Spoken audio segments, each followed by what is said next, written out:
recording and welcoming everybody to the Aquarian Minyan Yeshiva. And this is another installment of a series that we've begun called The Roots of Renewal, in which we are spending time delving into and interviewing the people who were there at the beginning, Maseh Bereshis, so to speak, of the Jewish Renewal Movement.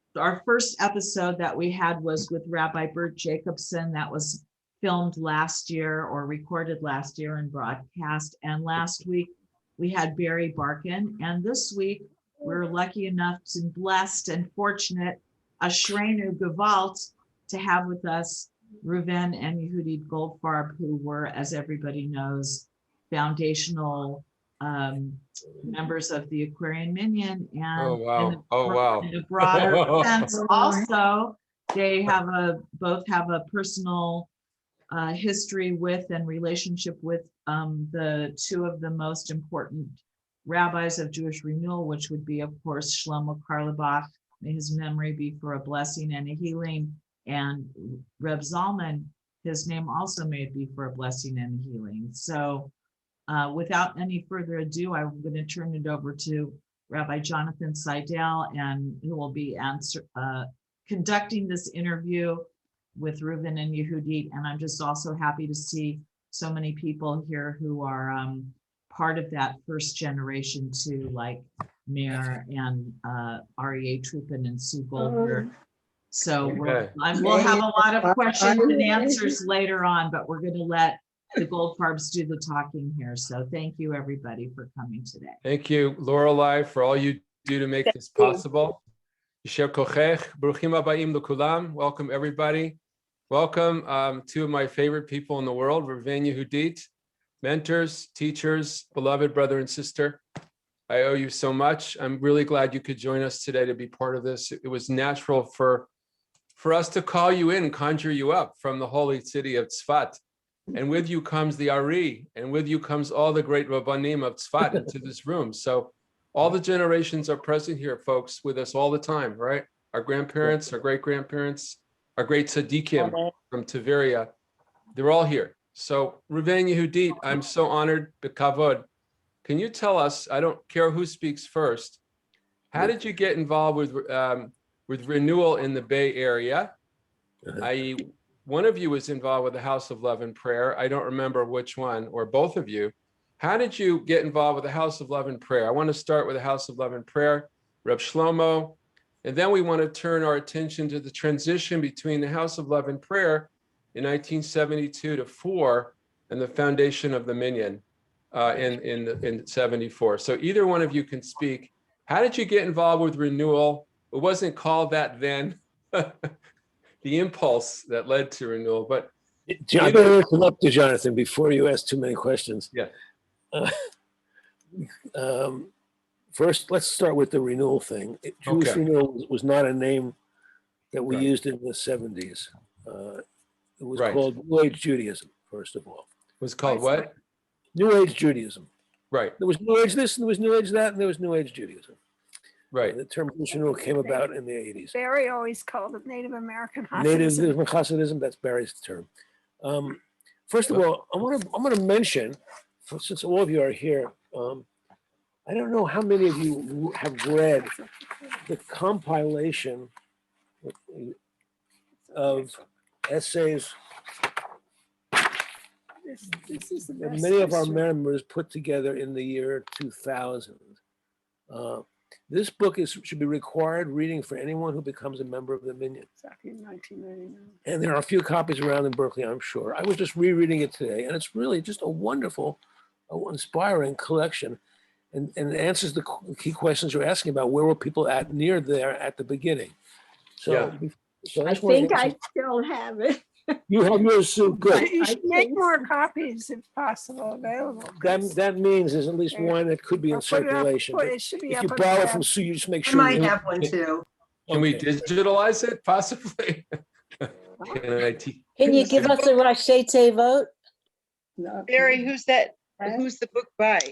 Was that the fist trip Very they good. wrote to set up? It's It's a all the Aquarian Minyan. it's a festschrift.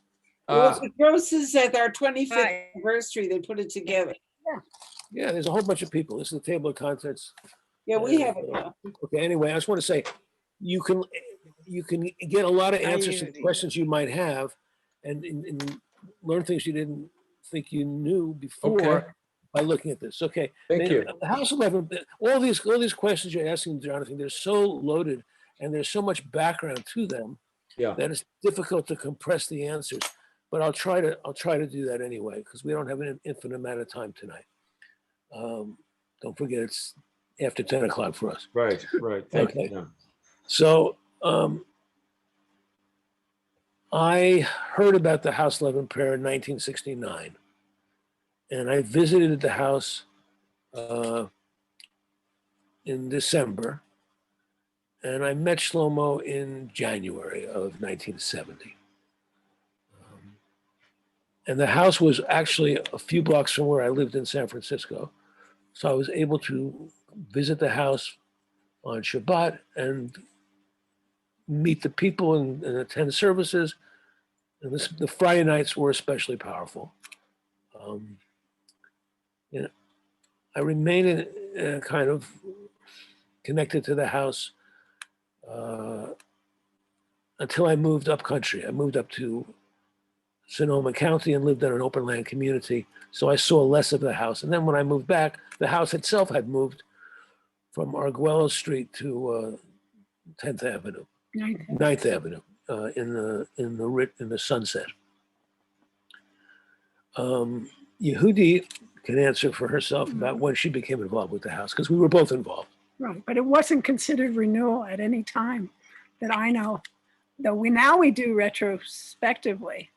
But, they're an observant community. They just were a rather radical observant community and rather renewal kind of thing, but not by the standards of what was called later Jewish Renewal.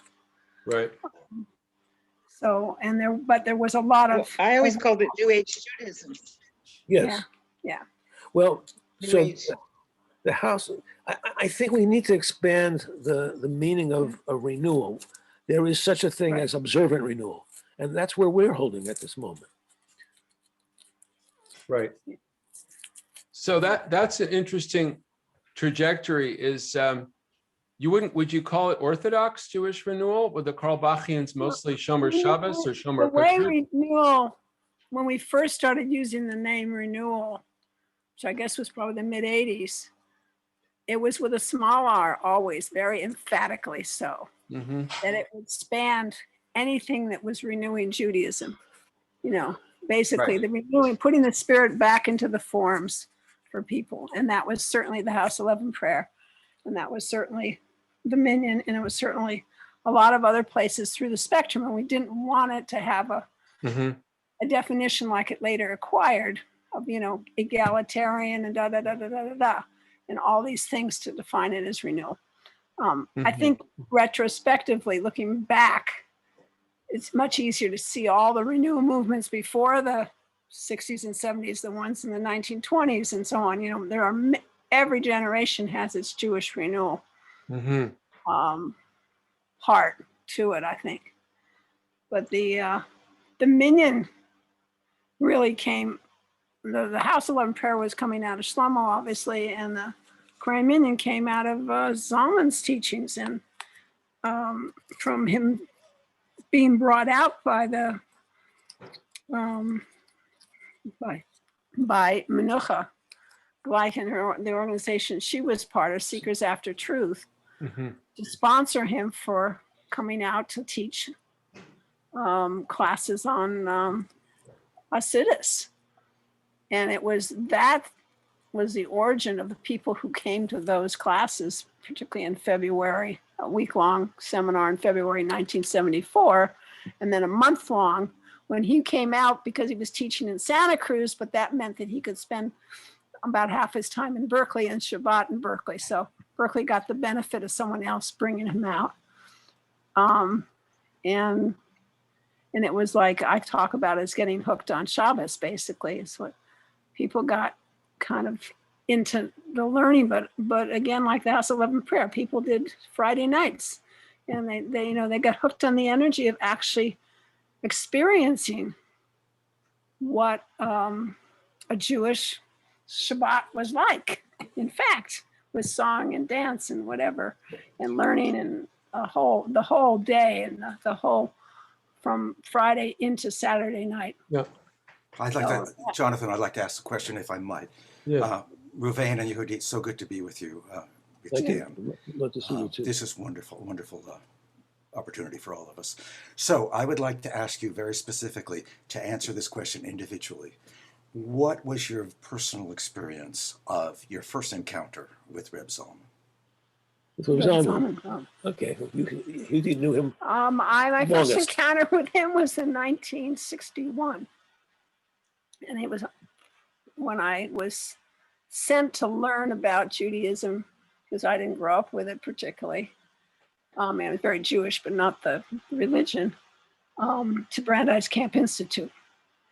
And he happened to be one of the teachers that came through for a week long learning with him. And he was the one who taught about Orthodox Judaism and Hasidism. And that was the mind changer for me. And it was within that week or so that I started actually believing in God, or acknowledging that, because I was taught there was no such thing. At least that's what I felt I was being taught. And in that week's time, from that week's time, I put together Reconstructionist and Hasidism as kind of the two ends. And that to me has always been what the Minyan was kind of for me. It was the liberal way of looking at connections that the Reconstructionist has, but it was the religious, or not, the inspiration of the heart and the dancing and the singing of the Hasidic tradition. And Zalman was just amazing and a wonderful connection. He was Chabad then. He was Chabad Shliach. He hadn't broken away yet. And then we stayed connected for a while, and I had a vision of what I wanted, and he said it didn't exist, but don't stop dreaming. So, the Minyan came into being not too long after that. He actually came to Berkeley in the 70s, and I reconnected with him in person in the early 70s, before the Minyan. So that was and from people in the Minyan, he came out to do High Holidays in 1973, and through what's the institute in San Francisco? Hallelujah, the Three Rings? No, the Jungian community brought him out. Oh. It was supposed to be in San Francisco, but it ended up in Berkeley. And so we went through the 73 war together as a community to that first day of the Yom Kippur War. And had that kind of a consciousness of our holidays. And for me, it was the first really experience of Judaism. He was my main experience of Judaism, because after Brandeis Camp, when I came looking for synagogues in Berkeley, that's what he said. He said, they don't exist, what you're looking for. They haven't been created yet, so to speak. So, he set it out there, though. He set an example of what it could be. And it was people from the seminar, a month-long seminar in the spring in May and June of 1974 that got together, as the booklet says. And then Sue is one of the signatures there of an REA of the floating crap game, as we called it. It's people who signed up to want to get together again and have Shabbos together. And Menucha offered her house at some point, and we met every week for a year, and that solidified the basic Minyan. And we did it by what we felt was the outline that Zalman gave us. We followed as much as we could a traditional outline of the service, but within that outline, we did whatever we felt would get us to the right spiritual place to go to the next step. Did you meet Friday nights or Saturday morning or both? Friday nights. We had Friday night Minyan, really. At that point, I think we only really met on Saturday, probably when Zalman was in town and we rented the space. But we did other things. We did the holidays. We did the hikes and Thanks. we did hikes for Sukkot, and We did retreats. we did retreat. We began to meet outside of the Shabbos format. Let's have Reuven respond to that same question, and then we'll go on to take Karen and Miriam have something also to ask her, Ed. So Reuven, Okay. could you respond to Dan's question? Sure. Thank you. It seems I probably met Zalman about 10 years after Yehudit did. It was in the early 70s, and I was living in San Francisco. I remember seeing a flyer on a telephone pole. Don't stop leafleting. And it said around the edges, Rebbe Guru, Rebbe Guru, Rebbe Guru. That was the design. And I said, well, I might as well check this guy out. So I think it might have been at Hillel, or it might have been at a place around there. It was, what's the name of that place? Unitas House. One of those, was it Unitas you were thinking of? I was just reading Michael Lerner's essay, and he also apparently encountered him at, could have been the same event. Anyway, I found him, it was interesting. I thought maybe there's something a little bit cultic going on here, and the women seemed really infatuated with him, and I wondered, is there room for me? And he said something. He mentioned like the full moon in Leo, and I said that the moon is in Aquarius. And immediately some people like sort of jumped up defending him, like, he could do no wrong. But we were both right, obviously. When the sun is in Leo and it's full and the moon is full, it's in Aquarius. So That's right. I just wanted to make sure I got that out there. And I felt that he accepted me, even if I was publicly criticizing him. So, because he was really open-minded and interested in including everyone. He wasn't playing favorites, and he wasn't out for himself. He was really a messenger. So after that, he accepted me, I accepted him. That was before the minyan, That was, before the high holidays of Hallelujah and Three Rings. yeah, probably. Yeah, it had to be early 70s. But I'm not 100% sure. Maybe it was 72. Mhm. So now I have met my two main Jewish teachers, Shlomo and Zalman, Yeah, 72. and the communities that formed around them. 72, Zalman came out with a Shabbaton at Bethel in Berkeley that I went to. That was a major catch-up reconnection with him. I'll give you a short answer, but that's my answer. Thank you. No, we'll come back to that. I've got more about Zalman for both of you, but I want to go to, I think Miriam or Karen had something. Karen, did you have something? Was that a hand up? I don't know what's there. No, what you're seeing is a fake screen behind me with Barry Barkin, a picture of Barry Barkin. Oh, it's Barry's hands up. Blessing. So I'm Let's call on Barry. Barry.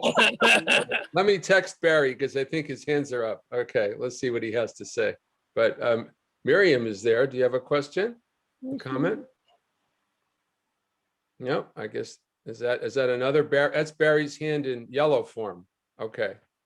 So, all right. So I have more thoughts here. So let's talk a little bit about philosophy, Hasidus, liturgy. Yehudit, you talked about combining Reconstructionism with the fervor, the ecstasy of Hasidus in a way, and that sounds very, very appropriate. Those are very good polls, of how the Minyan got built. To what extent was the Minyan intention about egalitarianism in those days, about women's rights, roles in tefillah? Were there any tensions about women leading prayers or davening? It was based on egalitarianism from the very Totally start. based on egalitarianism from the start. Oh, yes.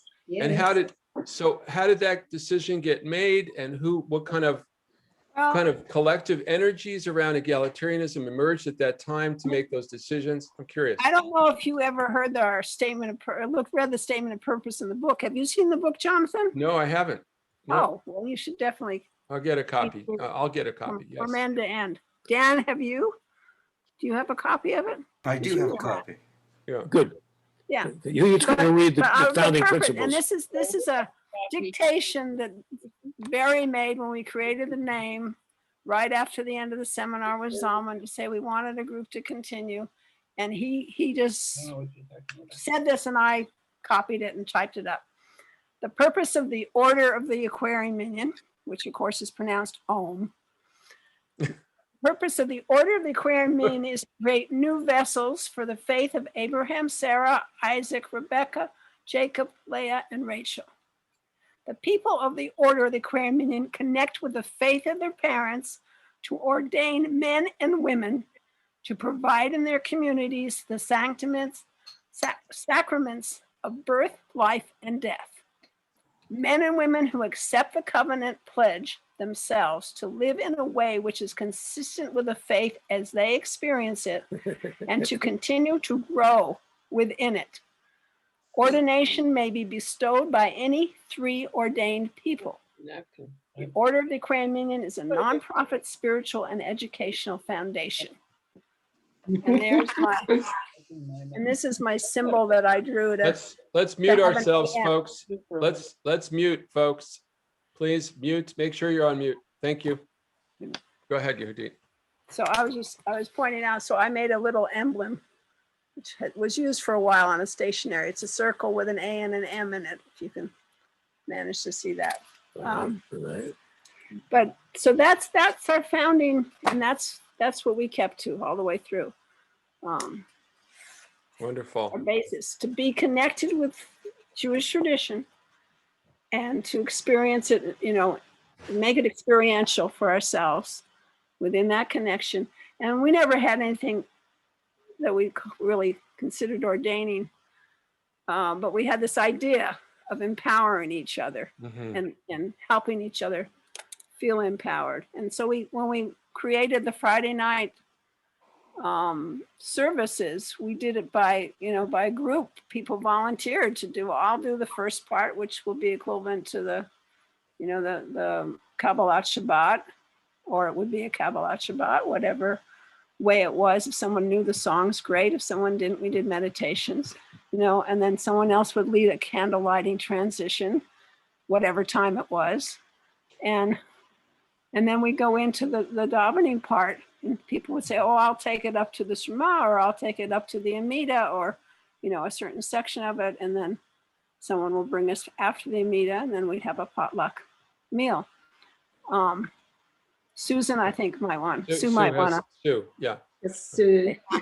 Yeah, I just want to add that it was really Zalman, I felt, talked about developing the Rebbe within each person, and that each person could learn to lead services and participate. Yeah. That's all for now. Oh, but I do want to, while I'm remembering, if that's okay, one of our early Friday nights were at Manocha's house. She hosted us for quite a few of the Friday nights, the beginning. And it was like an ice cream. We all sat around on the floor eating ice cream from this great ice cream place on Solano. Which R Trooper. What? Which R Trooper might have brought over. No. We had an ice cream. One of the best ice cream places was around the corner from her house. And before we started services, we got high on ice cream, and then we had a very high service. I believe that was Ortman's, right? But that was well. I thought you did that on Thursday nights at your meetings. So, and and Zalman came out for the first few high holidays. Right. Also, we decided to keep meeting and have him come out. yeah. So I'll be quiet. good. I got another question. in the last few years, the younger generation, YX, has been deliberately combining psychedelics and Judaism in a new way. And when I remember as a teenager is that we were trying to do that too, 1970. I wondered if the Minyan had any explicit events where you did LSD or you did psychedelics and tried to link that to Hasidus in any way, or to ecstatic experience or Ein Sof, or any Kabbalistic link to psychedelics. I've always been curious about that, because now in 2 weeks, we got 1,000 people attending a psychedelics and Judaism conference in Berkeley. You know about that. So I'm curious, in those days, were the boomers trying to do that in any explicit way with the Minyan or the House of Love and Prayer? No, some people got high and some didn't. Shavuos was a time that more people did than others. Some of us were totally not taking anything and didn't want to, and others were more into it, but it was not part of the Minyan. Okay. No brucha over or kanabosim kind of things. No blessing over kanabosim. Okay. Just Sorry, formal. Kanabosim. Linda, Elia, do you have something to add? Linda. Well, my husband really likes his smoke, and David Hertzberg of blessed memory. Remember Rabbi David Hertzberg? Absolutely. He would always bless his smoke and use it in a sacramental way. Yeah, if people interested can attend the conference that Zach Kamenetz is hosting in 2 weeks. And I just asked that because I didn't know. When I got to the Minyan, we used to say a bracha over cannabis when I was younger, 1980. I came to the Minyan in 80. So I remember, Mayor, you were there too, weren't you, as a kid? Weren't you part of the Minyan when you were like a kid, a child, or teenager? I don't know how old you were. Teenager. That's right. It was There, let me unmute. Yeah. Okay, so my best friend of mine, Nancy Berkowitz, and I had grown up going to a Jewish day school, and Sarah Shirion had Zalman come out in 1973 to do a Shabbaton, which I did not attend. Might have been 72. And my friend Nancy kept bugging me. When Zalman was out for 1973 to do the high holiday services, Nancy and I were sitting on the steps board at Temple Beth Abraham saying, what we're missing. And so she and I made a pact that we were going to go to the seminar in 74, the first one on the Tanya in February, and the second month-long one.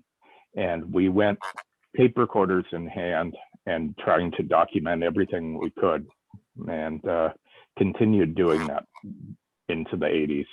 Wow. So. Wow, you have tapes of some of those things? Yeah. I had them redistributed because I had to downsize. So the material of Shlomo Carlebach went to their foundation, and the material of Zalman went to the Nairopa Project, which is now at University of Colorado Boulder. Right. And other tapes that were made specifically of the Aquarian Minyan events. I'm not sure. I think they went to the Magnus Museum, but I'm not sure. Yehudit, I believe, donated hers. So I don't think Magnus got what I thought it was getting. okay. They have an archive for the Minyan, but it doesn't have as much as I had originally thought when I was working there. I had brought over what I could, but not tapes. It's mostly documents. Right. There's still a huge collection, which will probably go to what now Magnus has turned into, that we have talked about donating to them. I have boxes still in Berkeley in storage that need to go to an archive. Yeah, Dan and I we're working on that. We'll be in touch with you, Yehudit, about that. Dan and I are working on archival historical material, Mayor. We have a whole new project. And I think the originals and the masters for the book that we just showed you are there. Okay. Awesome. I also, one more thing. I also remember Zalman used to bring this big box full of handouts with articles about early Aquarian Minyan Hasidus, whatever, and in there were the articles about him with Timothy Leary and experimenting with LSD. Yeah. And when my parents saw me reading that document, they just sort of shook their heads and laughed. So well, that's pretty good. Thank you, Mayor. Appreciate that. I'm gonna mute. I had my vaccine yesterday, so I'm laying in bed. Okay. You're part of the Kilat Zerachim, the community of the vaccinated. I'm Welcome. happy about it. Sue, did you have more comments on those days? The question for them? Just one comment right now that I'm pretty sure it was Zalman who taught us about smoking 4 joints at Seder's along with the 4 cups of wine. And also, I think I mentioned this at Purim, that the first Minyan Purim event, that a bunch of us got together and baked kamantashen, and we put grass inside it. Right. Yeah. That creates a adu lo yada even at a higher level. You can't. So let's open it up. A lot of you have good questions for Reuven and Yehudit, historical, philosophical comments. Please Lorelei, yes, my executive director, Lorelei. Okay, I'm not just executive director, but most importantly, former housemates with Reuven and Yehudit. In the cave. He gets around.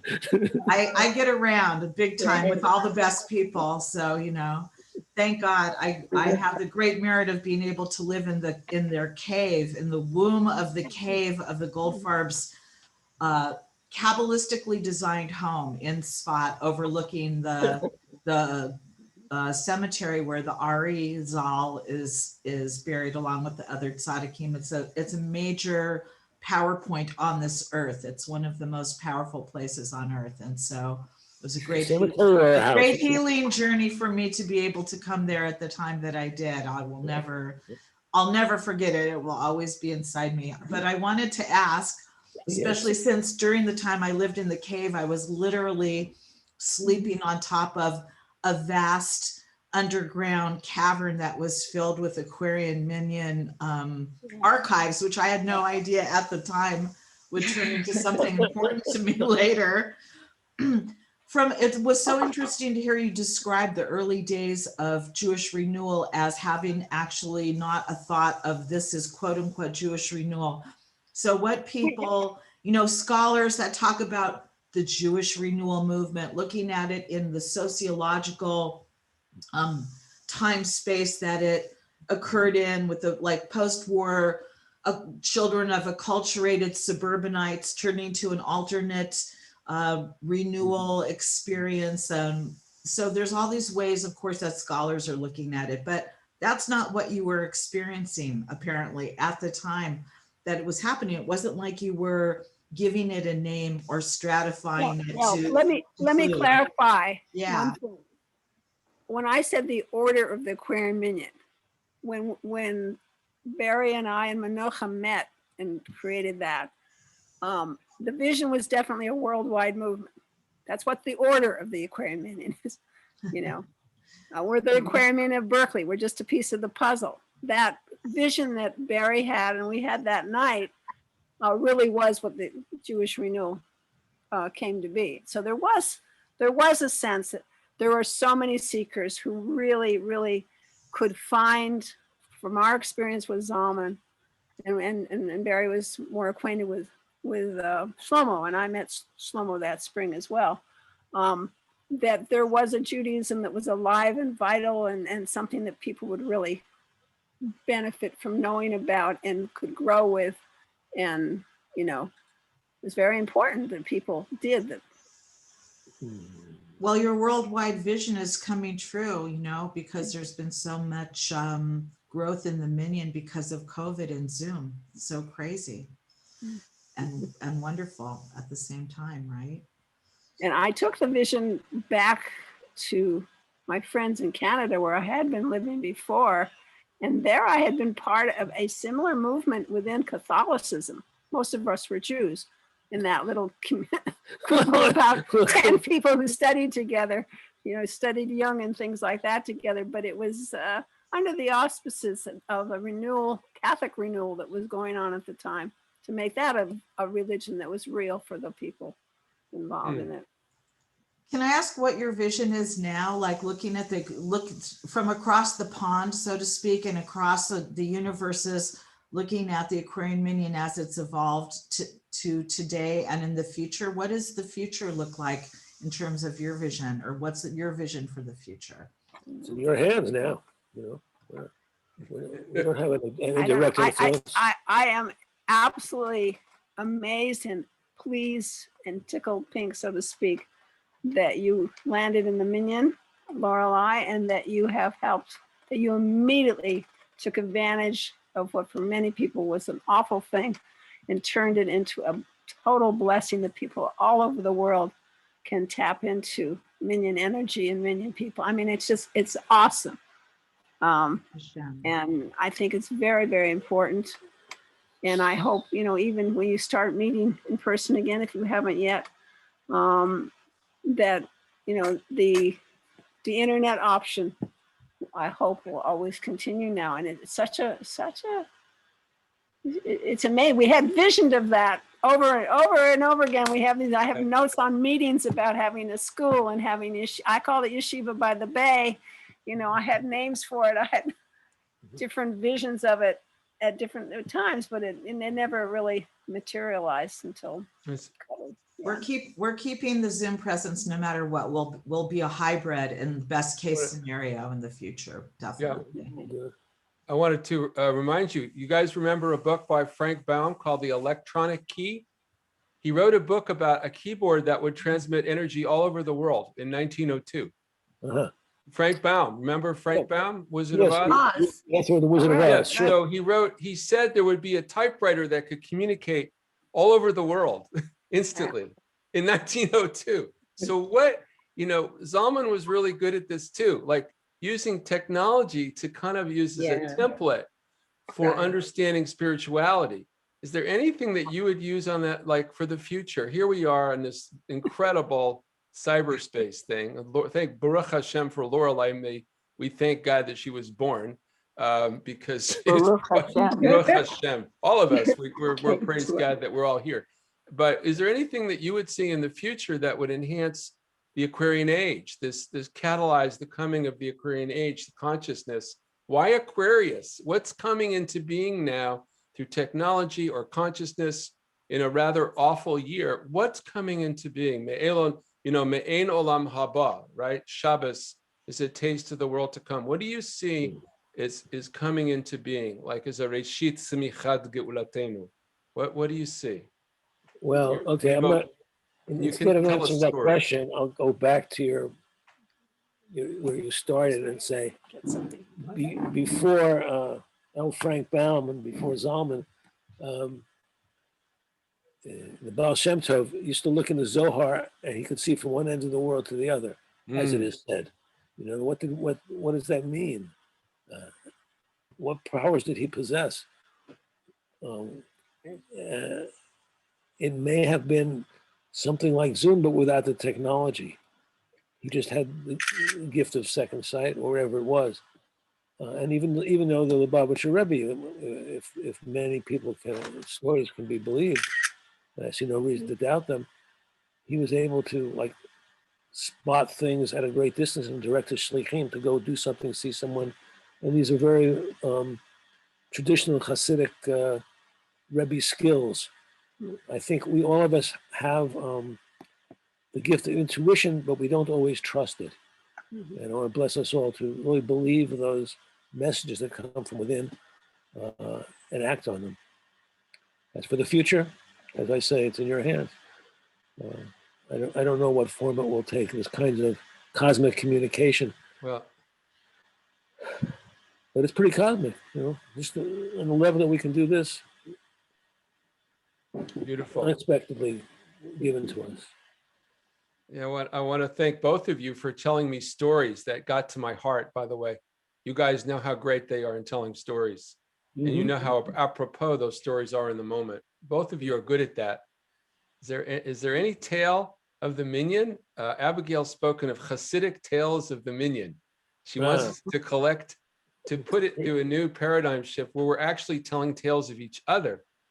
You know, once upon a time, there was a couple, you know, that could move between Tzfat and Berkeley miraculously. Right? You know, so they're going to tell stories about you. What do you want to have told about you as if it was a Hasidic story? This is something that your Yeshaya's kid will talk about as Zadie, you know, in 50 years. What would you like to have told about you? That would be a song or a story. And you can think creatively here. I'm too much in forward motion to anticipate what will be said about me later. Okay.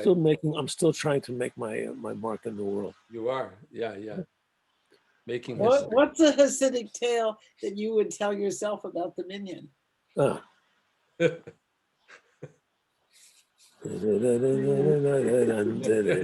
That's no words. Right?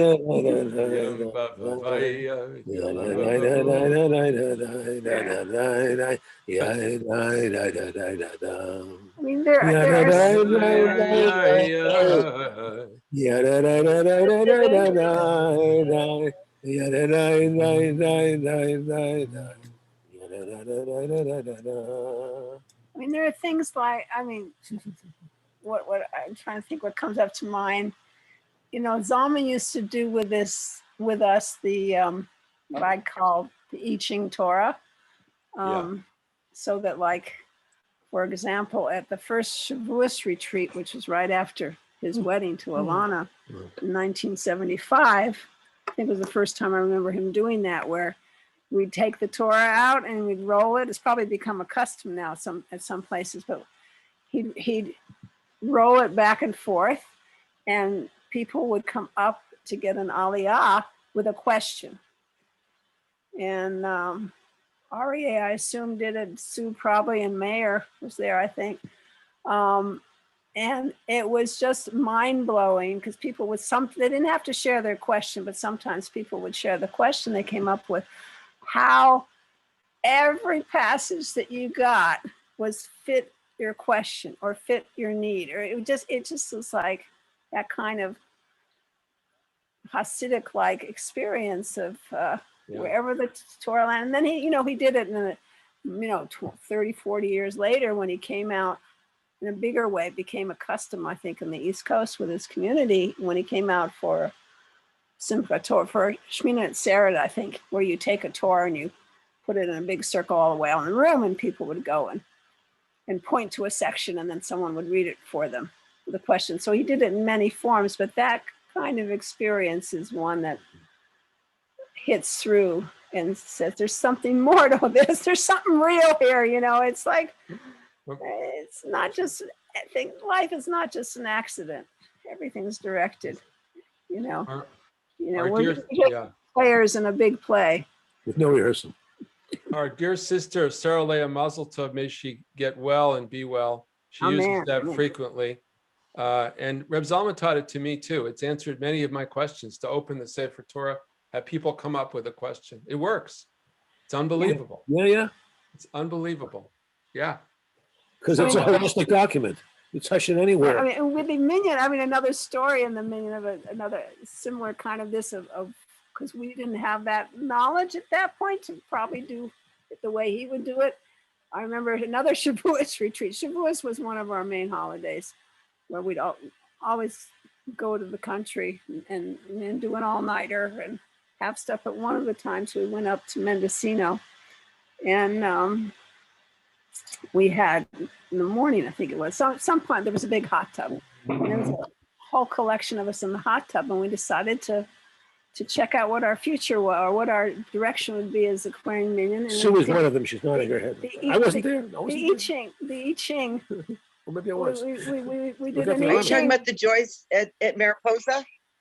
Are you talking about No, it Mariposa? wasn't The Joys of Mariposa, it was Jewishing? Joys of Jewish, and that was later. No, what was the name of that? Oh. It was a small community. Elk. There was one in Was it Elk. Wheeler Ranch? Wheeler No, Ranch? Wheeler Ranch. No, No, that No? was gone by then, I think. no. It was 75. I would have the record of it somewhere. Via Commerce. 75. My, Mayakama. no, it wasn't No? Mayakama. Good That's near guess. Calistoga. We went there too. We had a great retreat there. In Elk, It was near Elk, yeah. there was one in Bolinas and there was one in Elk, a Shavuos retreat that I went to anyway. Yeah, It Bolinas. was near Elk, I I think. don't remember Bolinas, but Anyway, There we was got, one near Elk. what we got was, and I have to read it because I don't remember I wasn't that familiar with each, and we got the army. So, as With David, that was Rabbi the name of David. it. I don't know which one it is. Anyway, we got a sense of we're the army of God. We came back in order to, we're part, Sivivos Hashem. at least my own interpretation was that we had come into this world, been incarnated specifically to help, redeem the world, to fix the world, the tikkun olam. So that was very much part of those social action we kind of stayed away from and after Bert came and then created Kahila, we let them kind of take that piece as a whole. And we stayed more on the spiritual side. We had definitely this image of us with our spiritual work, working towards tikkun olam. That was from early on in the beginning, too. Beautiful. And I think that's happening now very much. I mean that's something that's always been there, and I think the community as it now exists, as far as I can see, is still very much in line with that. Yeah. It is. And Dan? Dan has another. Thanks. So I have a general question that hopefully will be provocative in a good way. So Right. again, each of you, if you would answer individually. So how has your experience with the Aquarian Minyan changed your life? I met my life partner. Just a little question. That seems like the main thing I got out of it. I think it gave me a place to put my energy, where I could utilize my talents and abilities to serve the community, and to get closer to God, and to be a channel for something worthwhile, and to make new friends, surprise myself by the gifts that were presented to me by all these wonderful new people I was meeting, who, through whose eyes I saw the world anew.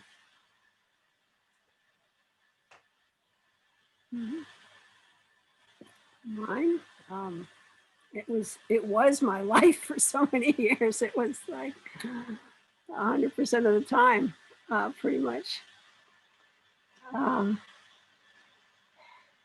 It basically provided me with community and many variations of learning about what that means. It gave me a chance to grow confident as a leader, just in helping others. I mean, the main thing for me was like empowerment, mostly for other people, and helping to be wide open. I mean, this is the thing I love about the Minyan, and it really fit the kind of person I was and want to be, is like just having the wonderful surprise of you never knew who would walk through that door every Friday night or whenever we had a meeting. You never know who would walk in, and you always, it's the most special people in the world did, and some of them were very difficult. Some of them were very challenging. We had our own little Hasidic addition to the Aquarian Minyan that we had to accept and deal with, and a person who dressed Hasidic and tried to act Hasidic, and was just a character. So it's not always, it's not always an easy, but it was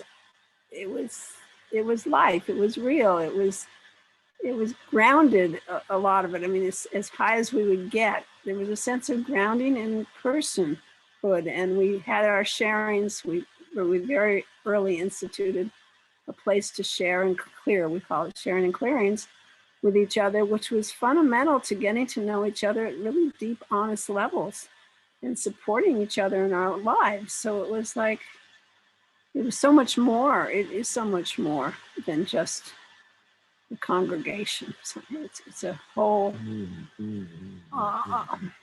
Yeah, you really way haven't of being talked. in the world that many people are looking for. I would like you to talk more about the sharing and clearings, because I think that that is absolutely one of the highest gifts that the Aquarian Minyan could possibly give the world, is that process. And I don't know of any other Jewish group that is doing sharing and clearing like the Minyan did in the early days. Could you talk about that? Well, I believe we actually, the start of it came pretty early on in a different form, which was that if we were going to meet on a Friday and we didn't have any leader as such, we better meet together every Thursday, decide what we're going to do on Friday. Right. And that soon turned into being very, just talking about whatever's going on in our lives. It wasn't officially a clearing and sharing then. And then at the last minute, we would say, okay, who's going to take this much of the service and who the other, and people would volunteer. And that turned into and became a little bit more organized into a regular, I think it was turned into be once a month, sharing and clearing, where we would meet and talk about what's going on in our lives and clear anything that was happening between people. We rarely We started that officially in 1977 when we redid our bureaucracy and our organization, and we grew up things, and so we set a formula for once a month sharing and clearing. Right. Basically, the underlying principle was we see a lot of each other on Shabbat. We have intense, spiritual experiences together, but we don't know anything about what any of us do the rest of the week. And it seemed necessary to find out more about our individual selves in order to have meaningful interactions on the holidays too. So that seemed like a sensible thing to do.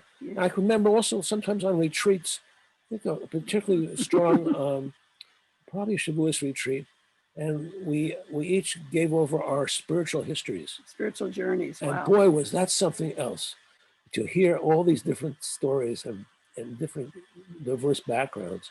And even, when we had a Friday night gathering, we typically did a sharing before we even sung.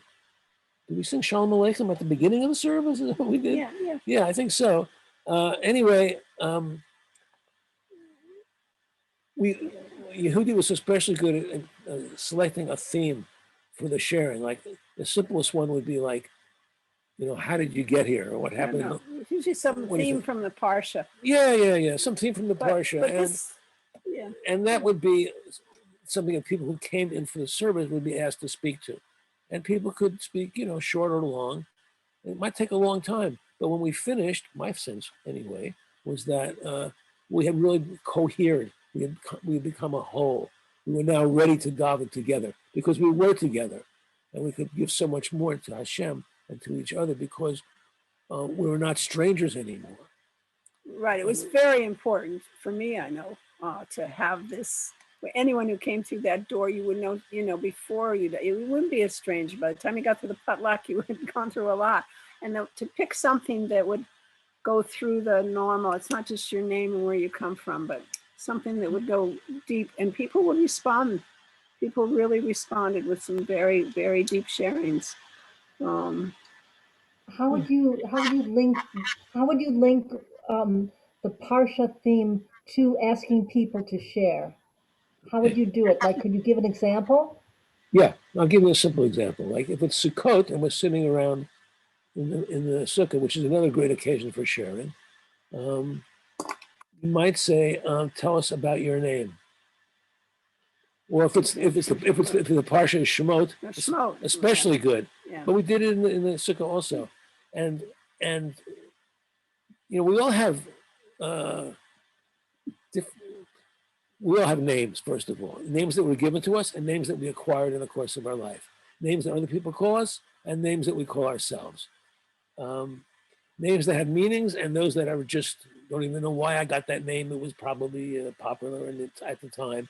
It had no, and of course, the basic teaching from our tradition is that parents, before they name the child, have a brief flash of prophetic insight and give the child the correct name that's decreed in heaven. Now, sometimes parents are not able to actually listen well enough, and they put their own ideas ahead of God's. And then later on in life, the person who has acquired this name unconsciously wants to make a conscious choice about what kind of name she or he will have. And so they come up to me or Barry, who is leaving the service on Yom Kippur, and they reintroduce themselves to the community, and we give them a new name. It's fantastic. And then when the little babies are born and they haven't been named in public, hey, come on up. It's country fair. And we're going to introduce you to the whole group. Right? You're smiling, Linda. I see you're laughing. Anything else? Anything. I mean, Kiddushim. I mean, the week we're in now with Kiddushim, you could ask something like, you know, what do you consider holiness? What is holiness for you? Yeah. You know, I'd love to ask that right now and see what people say. You know, it's something we've tried to bring it in somewhat sometimes to our guests at the table when people introduce themselves at our meals on Shabbat, but it's not quite the same. Well, it works. Sometimes it works that way because we get a lot of people we've never met. Come Shabbos, we're going to talk about that. 10 o'clock in the morning. Please join us. We're going to have a big discussion just on that. Yep. What time will be here? It's 8 o'clock your time. You want to have another Shabbos morning in the evening. We have a 7 o'clock meeting every night. We've been having it for a year, over a year, since the week of the pandemic that we started going into lockdown, which was the week of like March 15th, 16th last year. Yeah, you're right. Every single night we have a 7 o'clock Pacific time meeting, and sometimes there's a lot of people, sometimes there's a few people, but it's very consistent, and this is a sharing meeting. I don't know that it officially follows the rubric of sharing and clearing as per the original definitions, but I suspect there's a lot of sharing and clearing that goes on in that meeting. And now we're doing the Omer every night. That's so beautiful. We also count the Omer every night. Probably. Doing the sharing in the context of the Omer, it's very deep. That's good. Yeah. Some spiritual practice. I think, Lorelei, are we? We're out of time. It's very late in Israel right now, and so I 11 want to thank our sweet Goldfarbs for staying up late so that we can have them as our guests. I'm going to turn off the recording right now, and it'll be up on our Facebook page and probably on our playlist.